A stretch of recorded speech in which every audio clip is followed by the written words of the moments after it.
he was all excited, and he said, I can become, his staff advisor was saying, you can become the next president if you help Alan bring bin Laden back. We discussed that we were going to give him a share of the rewards for justice money, which is $50 million. He was all excited, but then he said twice, he said, I cannot ask permission from Leon Panetta to work with you to get bin Laden out of Iran, but I can ask my good friend Leon Panetta if he has any objections. You're still there, sir? Yeah, I'm here. Yeah. And so he spoke to Leon Panetta on 2 occasions. We got it back in writing and verbally that Leon Panetta told him, focus on North Korea only. And in the second conversation, he said, do not pursue bin Laden in Iran. Now, I'm sure of that. Yeah. Now, I have had daily discussions and negotiations with the highest level of the Iranian government. It's been supervised by my attorney so that I'm not breaking the federal laws on subverting the policies of the U.S. State Department. I have had 88 pages of correspondence translated and delivered directly to President Ahmadinejad. In this correspondence, I am analyzing and discussing 6 scenarios for bin Laden's transfer to U.S. custody. I'm discussing 5 concessions from the United States and analyzing them. We have proof that Ahmadinejad has received the material. There is one man at the United Nations who's been designated in the Iranian mission to the UN to deal with me exclusively. I'm putting together a bipartisan coalition to go to Iran to discuss bin Laden's transfer to the United States. Well, you'll never have that happen because our government won't let that happen. You were very astute.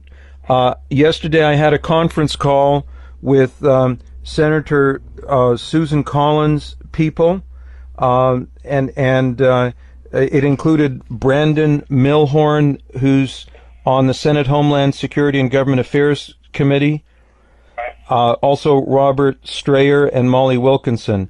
My request to Collins is that we get Collins and Lieberman and you to accompany us to the Oval Office to tell the president that this is a ticking time bomb, and if they will not, that he's got to designate you and Susan Collins and Lieberman to negotiate with Iran.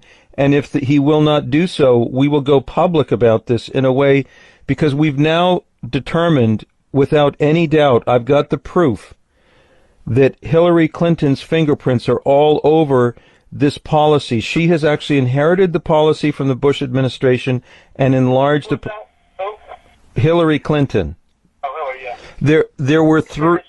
What's that? I'm going to the airport now to pick up Brian Ettinger, who's one of my partners. Brian is Joe Biden's closest friend, was his first staff director.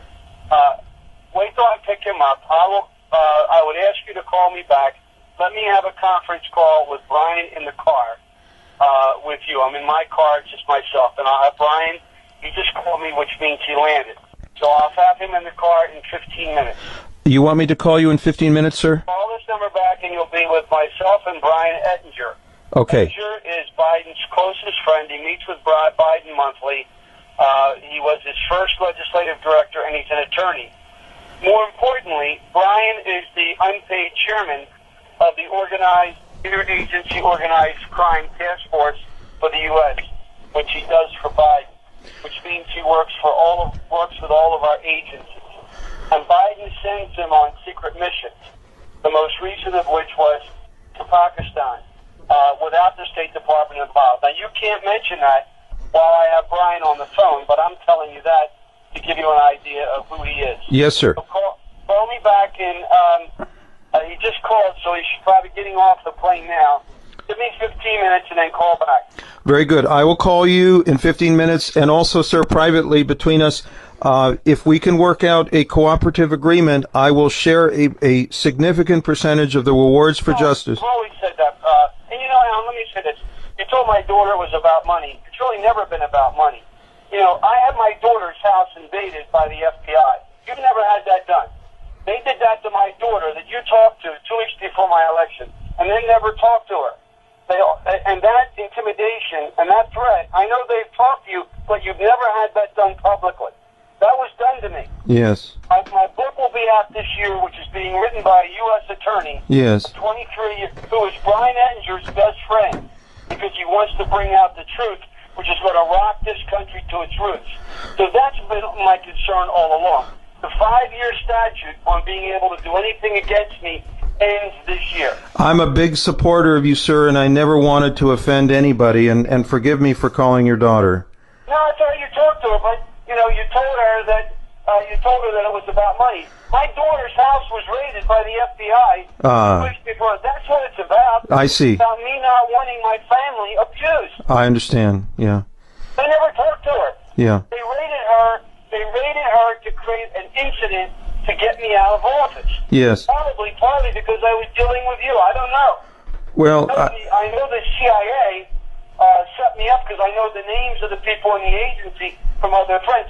So it's not, I mean, obviously I can't work for free, but it's more about my stability and my security and my family's security. But let me have this call with Brian. Yes. It's now 11:35 Eastern Time. Yes. Call me back at 11:50 when I have it in the car. I will call you at 11:50. Thanks, Al. Yes, sir. Yeah.